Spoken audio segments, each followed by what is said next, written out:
निश्वासेन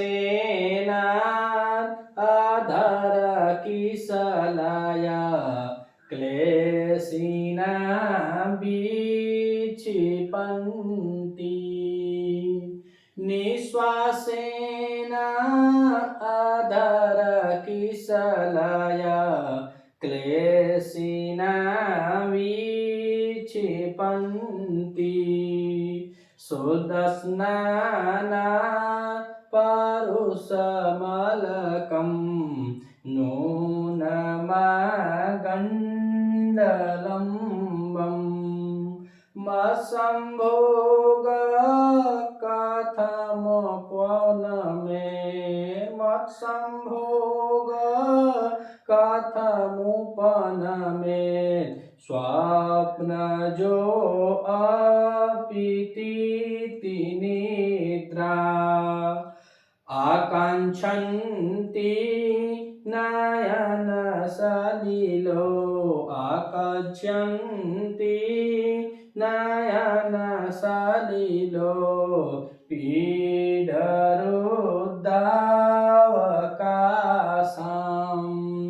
फिर से महाकवि कालिदास जी यक्षी के विरह का वर्णन करते हुए अब बता रहे हैं। इससे पूर्व बतलाए कि यक्ष बता रहा था कि मेरी वाली को देखोगे तो तुम देखकर यह महसूस करोगे जिस प्रकार से मेघों से छाए हुए दिन में स्थल कमलियों का जो हाल होता है, ठीक वैसे ही मेरी उस पतिव्रता को देखोगे। अब इस श्लोक में कह रहा है कि आकांक्षन्ति नयन सलिलोद पीड रुद्र अवकाशम, अर्थात तो वह क्या कर रही है, तो यहाँ पे आकांक्षा कर रही है, वो सोच रही है शायद ऐसा हो। तो यहाँ पे देखा जाए तो द्वितीय एक वचन में लगा हुआ है, अवसर पूर्व है कांच धातु में करते दीप के साथ द्वितीय एक वचन की क्रिया आकांक्षन्ति, तो वह चाह रही है। तो अब क्या चाह रही है, तो ऊपर से अब देखें तो कर रहे हैं कि मत संभोग कथम उपन में, अर्थात तो वह मेरे संभोग को चाह रही है। संभोग मतलब वह मेरे साथ जो इतना दिन रह चुकी है उतने दिन के बारे में सोच रही है, समझ रही है कि क्या हो, फिर से वह मिलन हो जाए, वह बात हो जाए, वह जो हमारे साथ था वह फिर से हो जाए, यह सोचती है। और कैसे सोचती है, तो यह कहानी यह बात वो सोचती है किसमें, तो जब सही में नहीं हो पा रहा तो कहना स्वप्न ज्योतिपीति निद्रा, अर्थात यह जब मैं उसके पास नहीं हूँ, उससे दूर हूँ, फिर भी मैं स्वप्न में जा सकता हूँ। और वो सोचती है कि हकीकत में नहीं हो पा रहा है तो स्वप्न में ही हमारा क्या हो जाए, मत संभोग, हमारा मिलन हो जाए। तो मत संभोग कथम उपन्मेत स्वप्न जोड़ अपीति निद्राम, जो स्वप्न में हो जाए, यथार्थ में जो नहीं हो रहा है, तो सोच रही है कि मत संभोग हमारा और उनका, अर्थात यश यक्षिणी के बारे में कल्पना कर रहा है कि वह मेरी वाली मेरे लिए सोच रही होगी कि स्वप्न में जो उत्पन्न हो रहा है, कौन स्वप्न जमाता, स्वप्न में उत्पन्न जो प्रीति है, जो स्नेह है, जो लगाव है, जो उसके अंदर जो स्नेह की प्रवृत्ति है, उस प्रवृत्ति को प्राप्त करने के लिए कथम उपन्नेत, अर्थात वह सोच रही है कि वह संभोग का प्रकार किसी प्रकार से मुझे प्राप्त हो जाए। मगर कैसे प्राप्त हो, तो कह रहे कि उसके लिए क्या चाहिए, तो निद्राम आकांक्षन्ति, निद्रा को चाह रही है कि मुझे निद्रा आए, अर्थात किसी स्वप्न को देखना है, अगर आप सोएंगे तभी आपको निद्रा आएगी, लेकिन उसके आंखों में निद्रा आ ही नहीं रही है, तो वो सोच कर भी क्या करेगी, कहेंगे जब निद्रा आएगी तभी स्वप्न आएगा, और स्वप्न आएगा तब उसका स्वप्न में वह जो ख्वाब है, जो बातें वो सोच रही है कि फिर से हमारा मिलन हो जाए, वो हो ही नहीं रहा है। तो उसी को बता रहा है कि मत संभोग, अर्थात हमारे संभोग का, हमारे मिलन का जो स्वप्न में जो अपीति निद्रा, अर्थात वो सोच रही है कि स्वप्न में ही हमारा मिलन हो जाए, जब सही में नहीं हो पा रहा है तो स्वप्न में ही हमारा मिलन हो जाए, और स्वप्न में उत्पन्न जो मेरा संभोग है किसी न किसी प्रकार प्राप्त हो जाए, ऐसा वो सोच रही है, आकांक्षा कर रही है, ऐसा वो आकांक्षा कर रही है या इच्छा कर रही है। किसकी इच्छा कर रही है, तो है निद्राम, यह निद्राम, यहाँ जो म लगा यहाँ आ जाएगा, निद्राम हो जाएगा। निद्रा मानी निद्रा की आकांक्षा कर रही है कि मुझे नींद आ जाए, ये ऐसा वह सोच रही है कि मुझे नींद आ जाए, मगर नींद काहे नहीं आ रही है, तो कहने कि नयन सलिलोत पीड और रुद्र अवकाशाम, अर्थात तो नयन में नींद न आने का कारण क्या है, तो नयन सलिलो, अर्थात तो वह आंख में आंसू भर गए हैं, और जब आंखों में आंसू भर गए हैं तो वहां से कह रहे हैं कि आंखों में आंसू भरने से जो जल का प्रवाह हो रहा है, तो अवकाशाम रुद्र, अर्थात तो वह क्या कर रहे हैं, उसको रोक दे रहे हैं। किसको रोक दे रहे हैं? नींद को रोक रहे हैं। अगर आप पूरी रात किसी के विरह में हैं, चाहे कोई भी दिक्कत है, परेशानी है, अगर आपकी आंखों में आंसू है, तो नींद के आने की कोई संभावना ही नहीं है। और यह क्या सोच रही है कि सोच रही है कि मुझे नींद आ जाए, इसीलिए कह रहे हैं कि निद्राम आकांक्षन्ति, अर्थात निद्रा मुझे आ जाए और निद्रा में ही हमारा मिलन हो जाए। करे मत संभोग हमारा कथम उपमा उपमेत, अर्थात किसी प्रकार से एन केन प्रकरण किसी प्रकार से मुझे नींद आ जाए और उस नींद में हमारा मिलन हो जाए, ऐसे सोच रही है। लेकिन नयन सलिलोद पीड़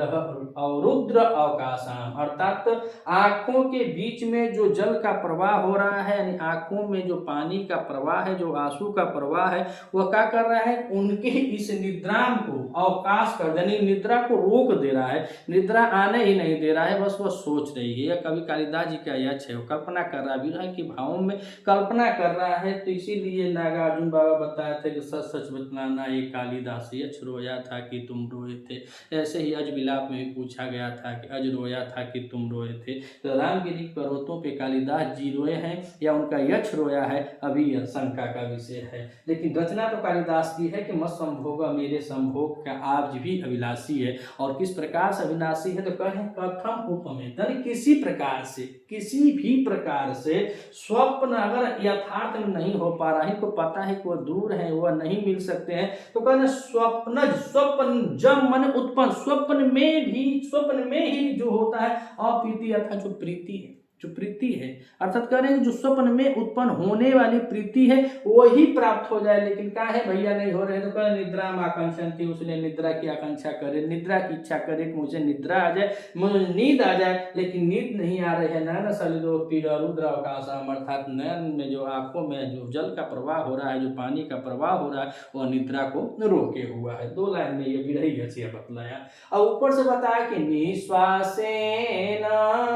आधर किसलय क्लेशिना बीच पंती सुदस्नानात् परुषमलकम। तो परुष मने कठोर, अलकम मने केश या बाल।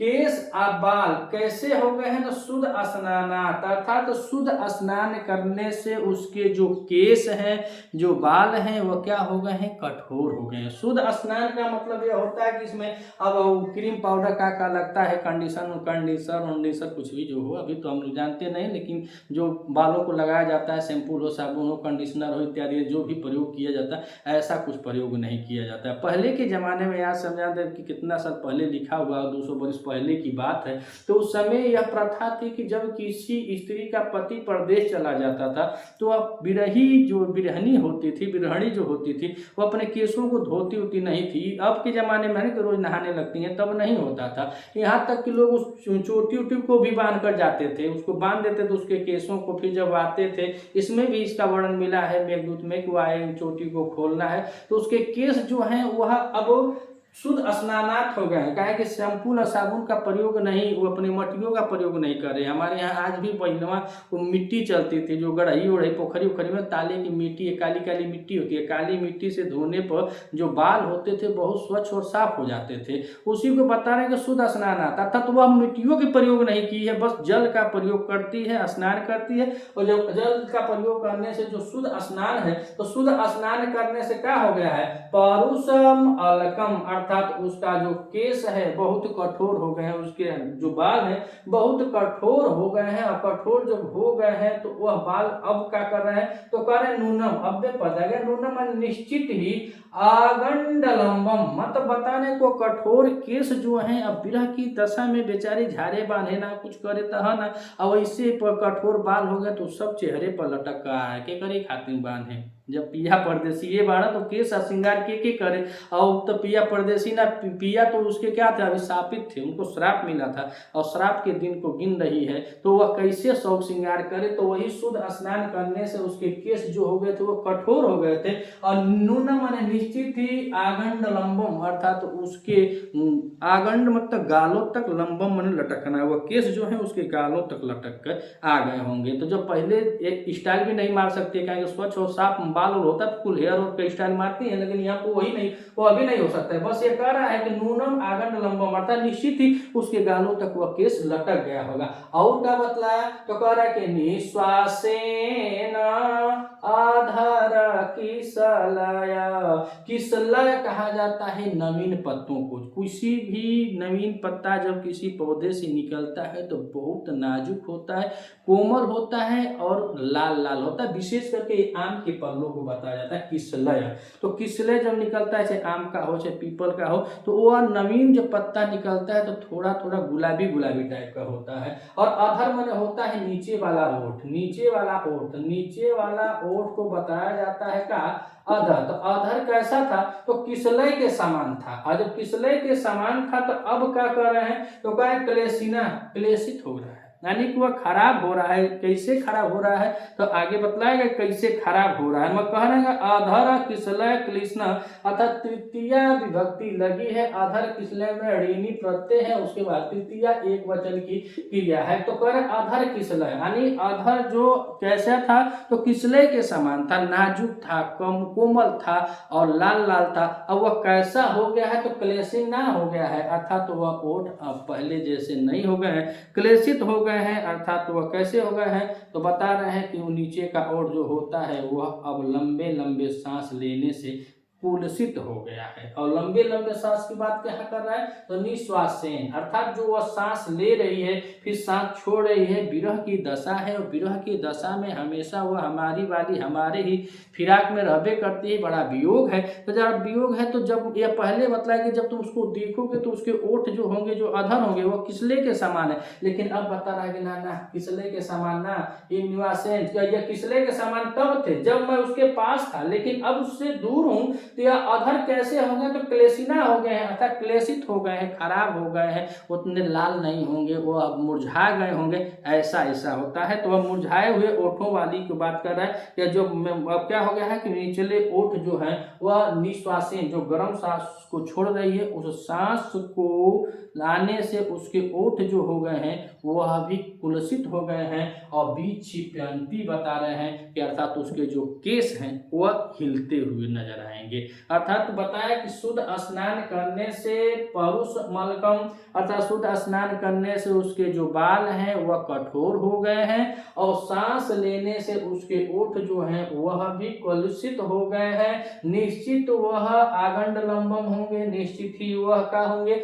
उसके गालों के नीचे तक फैले होंगे, और निश्वासेन विक्षिपन्ति, अर्थात गर्म सांस लेने और छोड़ने की क्रिया में वह विक्षिपन्ति, अर्थात वह हिलते होंगे। कौन हिलते होंगे, उसके केस हिलते होंगे, और अधर किसले जो हो गया है वह भी कलुषित हो गया है। तो आइए एक बार और देख लेते हैं कि निश्वासेन आधर किसलया विक्षिपन्ति, तो क्या विक्षिपन्ति, और शुद्ध स्नान तथा निश्वासेन, जो सांसों को ले रही है, तो कहने साधारण शुद्ध स्नान तथा साधारण स्नान करने से जो उसके केस हैं, बाल हैं, वह कठोर हो गए हैं, और निश्वासेन सांसों को, गरम गरम सांसों को छोड़ने से अधर किसले, जो नीचे का किसले के समान ओढ़ था, वह क्लेशिना है, वह भी कलुषित हो उठे हैं या कलुषित हो गए होंगे। और नून मन निश्चय ही आगंड लंबम विक्षिपन्ति, अर्थात वह अब गालों तक लटक करके हिल रहे होंगे। विक्षिपन्ति में देखा जाए तो बी उपसर्ग हो जाएगा, और धातु की बात करें तो छिप धातु है, और छिप धातु के बाद यहाँ पे सत्री प्रत्यय में स्त्रीलिंग में घी प्रत्यय लगाया गया है, तो शब्द बना है विक्षिपन्ति। तो शुद्ध स्नान करने से उसके केस कैसे हो गए हैं, कठोर हो गए हैं, और सांस लेने से निश्वासेन, अर्थात जो आप सांस लेते हैं तो ठंडी होती है, लेकिन जब आप नीचे से सांस छोड़ते हैं, मतलब बाद में आप सांस छोड़ते हैं तो गर्म हो जाती है, और जैसे आप सांस छोड़ेंगे वो भी सांस गर्माहट का भी कारण होता है। ऐसे सामान्य छोड़ेंगे तो थोड़ा कम गर्म गर्म होगी, कुछ वियोग में छोड़ेंगे तो और हीट होगी। आई क्यों, तो पूरा वियोग का पहाड़े टूटा है तो इसका ससुइया तो और ही गर्म होगा। तो जब बार बार ज्यादा गर्म सांस छोड़ने से अब इसका प्रभाव नीचे के अधर पड़ रहा है, नीचे की ओट पे पड़ रहा है। तो पहले किसले के समान था लेकिन नाजुक था, और जब उसका गर्म सांसें पड़े तो भाई यह कलुषित होना निश्चित है। उसी को बता रहा है कि निश्वासेन अधर किसलय, अर्थात तो वह श्वास छोड़ने से क्या हो जाता है, उसके अधर जो है कलुषित हो है। और बीच पेंती नूना आगंड मालम लंबम, अर्थात तो उसके गालों तक जो केस लटके हुए हैं वह बेचारे हिलते हुए नजर आएंगे। वह जो होंगे कैसे होंगे, तो सांस लेते में वह हिलाती हुई नजर आएगी, वह अपने केसों को हिलाती हुई नजर आएगी। फिर बतलाए यहाँ से कि मत्संभोग कथम उपमेत स्वप्न जम प्रीति निद्रा। कह रहे कि मेरे संभोग की प्रीति, मेरे संभोग का कथम उपनेत किसी प्रकार से, कथम माने किसी प्रकार से, किन प्राकरण किसी प्रकार से उसके संभोग, उसके प्रेम का प्राप्ति हो जाए। काहे कि ऐसे तो नहीं हो पाएगा, काहे कि श्राप है, तो ऐसे नहीं हो पा रहा। तो सोचते हैं कि स्वप्न जम, स्वप्न में भी उत्पन्न जो होता है वही प्रेम मुझको प्राप्त हो जाए, बस जो बीत गया है वही प्रेम मुझको प्राप्त हो जाए। और ऐसे भी बताया जाता है कि जो व्यक्ति जिसके बारे में ज्यादा सोचता है, वैज्ञानिक तौर पर अगर आप सोच कर बैठते हैं तो रात्र में निद्रा आती है, और रात में निद्रा जब आती है तो स्वप्न आता है उस व्यक्ति का। कितनों सोच ले, कितनों सोच ले, जब निद्रा नहीं आएगी तो कहाँ से, अब आँख माई ये ना करे तो सपना कहाँ से आएगा। तो वहां पे उसको क्या करे, स्वप्न जम प्रीति निद्रा, अर्थात तो वह सोच रहे कि ऐसे नहीं हो पा रहा है तो मत संभोग, मेरा संबंध, मेरा संभोग, मेरा प्रेम सने मुझको सपने में ही प्राप्त हो जाए। फिर भी अवसर ना होती, कहा है कि निद्रा आकांक्षी, अर्थात वह निद्रा की आशा कर रही है, निद्रा को प्राप्त करने के लिए सोचती होगी कि मुझे किसी प्रकार निद्रा आ जाए। और निद्रा काहे नहीं आ रही है, तो कह रहे हैं कि नयन सलिलोत्पीड़ अवकाशम, अर्थात उसके नयनों में, आंखों में, सलिल माने पानी का जो प्रवाह है, उस प्रवाह ने अवरुद्ध अवकाशम, अर्थात उसके नींद को अवरुद्ध कर दिया है। आंखों में हमेशा निरंतर ये करवटियां सूते चाहे वो करवटियां सूते। से पूर्व बतलाया था पूर्व वाले श्लोकों में कि एक ही करवट पड़ती है, बस ये तुम देखते रह जाओ, वो सुबह हो जाती है। तो विरह के दिनों में वह बता रहा है कितना कमजोर हो गई है कि चंद्रमा की एक कला मात्र रह गई है, और जब एक करवट गिरती है बस गिरी रहती है, जब गिरी रहती है तो उसमें से रात भर आंख में से पानी गिरता होगा, और जब पानी गिरता होगा तो सोचे कि मुझे किसी तरह स्नेह मिल जाए, तो कहाँ से मिल पाएगा, कहीं की नींद आती नहीं है तो सपना कहाँ से आएगा। तो कहने के नयन सलिलोत्पीड़ा, जो नयन के पानी का जो प्रवाह है उसके प्रवाह को क्या कर रहा है, नींद के प्रवाह को वह रोक दे रहा है। यहाँ पे एक शब्द आया है उपमेत, उपमेत में देखें तो उपसर्ग हो जाएगा, उसके बाद नम धातु है, और नम धातु के साथ विधिलिंग में प्रथम पुरुष एक वचन की क्रिया है उपमेय। और विक्षिप्यंती आकांक्षन्ति नयन सलिलम उत्पीड़। और पूरा श्लोक में बात किया जाए तो मंदाक्रांता छंद है, तो मंदाक्रांता छंद में निबद्ध है। विरही जो यह छड़ी है, तो यह छड़ी की विरह अवस्था का वर्णन करता हुआ यह कवि कालिदास जी बता रहे हैं कि यह कल्पना कर रहा है कि मेरी वाली ऐसे ऐसे ही हो गई होगी। यह तो था हमारा पुराना सिलेबस यूपी टीजीटी का, लेकिन अब देखिए टीजीटी का अगर पुरानी नियमावली से परीक्षा होगी तो हमको फिर से इसी पर चलना है, अगर नई नियमावली होगी तो फिर इसको छोड़ना है। लेकिन जो पीजीटी की तैयारी कर रहे हैं उन भाइयों के लिए ज़रूर फायदा होगा, वह देख सकते हैं, जो नए हैं या पुराने हैं जिनको पढ़ना है वो पढ़ सकते हैं। प्रतिदिन इस चैनल पर एक एक अभ्यास वीडियो आप तक हम पहुँचाते रहेंगे, बहुत सरल और सहज स्वभाव भाषा में। अगर वीडियो अच्छा लगे तो अपने मित्रों तक शेयर कीजिएगा, अगर सपोर्ट करना चाहते हैं तो चैनल को सब्सक्राइब कीजिएगा। मिलते हैं अगले वीडियो में, तब तक के लिए नमस्कार।